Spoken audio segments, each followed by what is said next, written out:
በጌታ በኢየሱስ ክርስቶስ ስም ይህን መልእክት ለምትሰሙ በጌታ በኢየሱስ ክርስቶስ መልካም ሆነላችሁ። በኢየሱስ ክርስቶስ ስም ይሄ ድምፅ ከሰማይ ሰዓት ጀምሮ መልካም ሆነልን። በትንቢተ ዕንባቆም ምዕራፍ 3 ከቁጥር 19 ጀምሮ ስናነብ የእግዚአብሔር ቃል ጌታ እግዚአብሔር ኃይሌ ነው። ጌታ እግዚአብሔር ኃይሌ ነው፣ እግሮችን እንደ ዋላ እግሮች ያደርጋቸዋል፣ በከፍታዎችም ላይ ያስኬደኛል።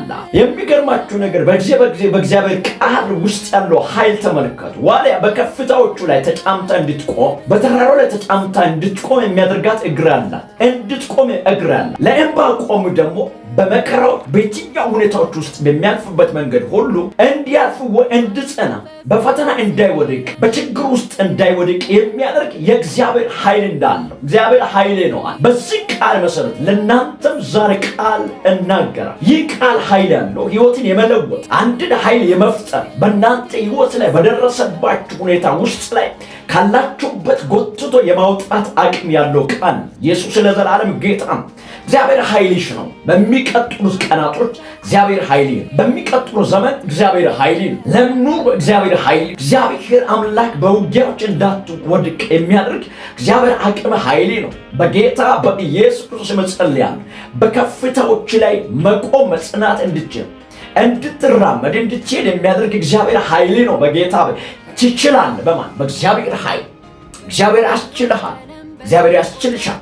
በኢየሱስ ክርስቶስ ስም ትችያለሽ እላለሁ። ትችያለሽ።